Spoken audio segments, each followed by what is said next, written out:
Am I pro-cannabis? Yes. I don't smoke weed. I'm completely federal level. It's hard when the big pharmaceutical companies don't want marijuana decriminalized. The big pharmaceutical companies do not want marijuana decriminalized because they don't want people smoking a plant to help with anxiety. They don't want people smoking a plant to help with, they don't want people to I take CBD oil, right? I take CBD oil to help me sleep sometimes. This is rarenaturalcbd.com. Use coupon code Gotham, get 30% off your entire order.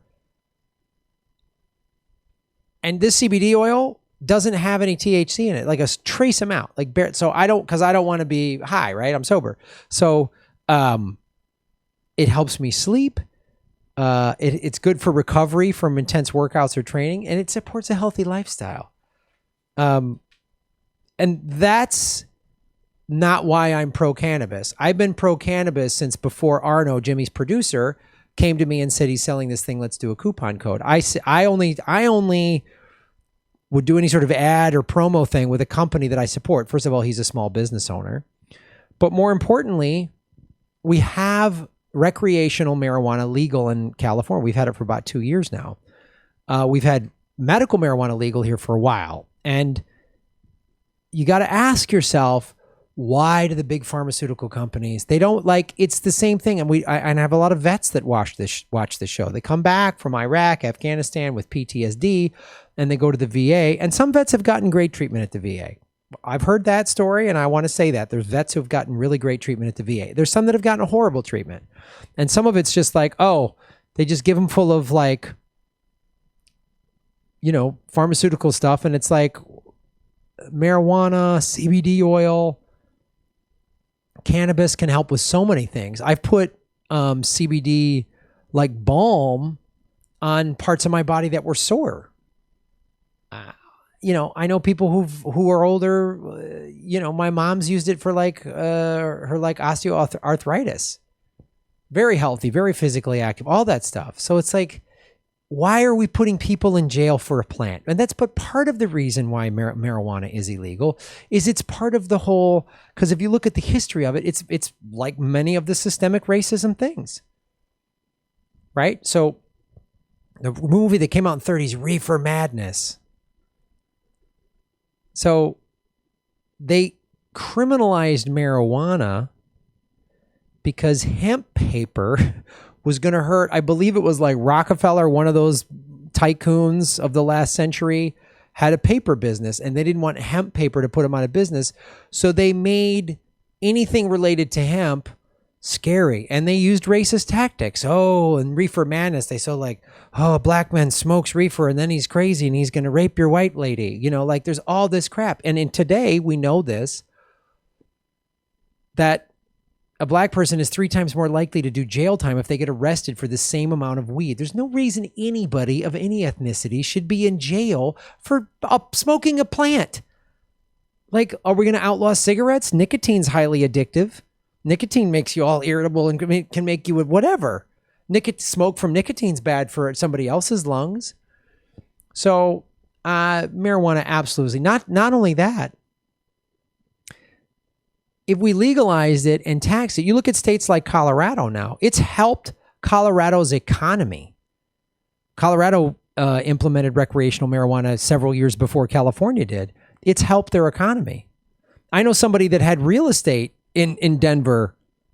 They sold it. And then right after recreational marijuana became legal in the state of Colorado, real estate went up. And right now, one of the reasons why it needs to be decriminalized on a federal level. So even in states like Colorado and California that have legal, the citizens of those states voted for recreational marijuana to be legal. The dispensaries, who again can legally sell it in that state because the citizens voted on it, they can't put their money in a bank because banks are federally regulated. So it's still against the law federally. So they can't use regular banking. So they have to buy up real estate and put their money elsewhere. So it drove up the real estate market. It's so ridiculous. It's so ridiculous. It's rooted in capitalism and racism, just like everything in this country is. More lies we were told. Oh, it's a gateway drug. Really?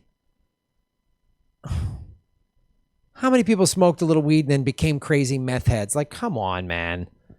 Alcohol is far worse of a gateway drug. I don't know. We have an opioid epidemic. We don't have a marijuana epidemic. Are there going to be, could somebody say negative effects and people smoke too much weed? Of course, anything, too much of anything. People drink too much Coca-Cola. It's bad. Eat too much sugar. We have a diabetes. We have an obesity epidemic in this country. But it's a health issue. It shouldn't be criminal. Drugs, by and large, are a public health issue, not a criminal issue, but we've criminalized them. And part of the criminalization and the criminalization of marijuana, oh, guess what? This is going to sound weird, to support the private prison industry. So yes, I'm very much in favor of the decriminalization of marijuana on the federal level. And get all these people out of jail. The 3 strikes law, all that tough on crime crap that happened with Reagan and Bush, and of course the Joe Biden crime bill that was signed into law by Bill Clinton. Like,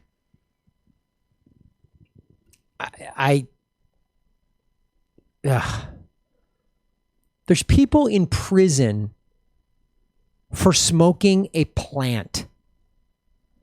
I have a cabinet full of loose leaf tea that I drink, and some of it has some caffeine, and it makes me feel a little, I get a little energy. Should I go to federal prison? Am I all hopped up on green tea? Crazy. Oh, instead of taking that, I should what? Take some sort of pharmaceutical pill that makes me nuts? So yes, we need to decriminalize marijuana on a federal level. Take action steps to reach. And again, I don't smoke weed. I'm not saying this because I want to get high every day. I'm totally sober. So reach out to your senators and Congress people and tell them you want this. Even if you're in the reddest of red states, tell them you want this, and tell them about the financial benefits that states like Colorado have had as a result. They've got more money for schools and social programs. They're ending homelessness. They're building, like, you legalize marijuana, then you have money for like housing first. Okay. That's something we've talked about on this show. You get a homeless person first thing you just give them housing and food and clothing, and then they can go look for a job. Because right now our current system, they need a job to get housing, but you can't get a job unless you have an address. So they're caught in this circle. They can't get either one. That's why you give them housing first. Oh, how are we going to pay for it? Well, first of all, the Federal Reserve can just issue money the same way we pay for all these ridiculous wars. But if you really want and I understand local and state governments, unless they get federal money, local and state governments don't have MMT like the federal governments do. They operate on a budget just the way you and I operate on our household budgets. They bring in this much money from tax revenue, and that's what they have to spend on. They get some money from the feds, but right now, because of the shutdown, because of coronavirus, all these city and county and state governments are all across the country are hitting huge budget shortfalls. Medical marijuana, recreational marijuana, the legalization of recreational and medical marijuana on a federal level would help all that. But the way to do it is to get the more states that pass it, and then it's a matter of time before the feds say, oh, fine, the whole country is doing this. So that's why it's so important to start on a local level. Shave your knuckles for justice.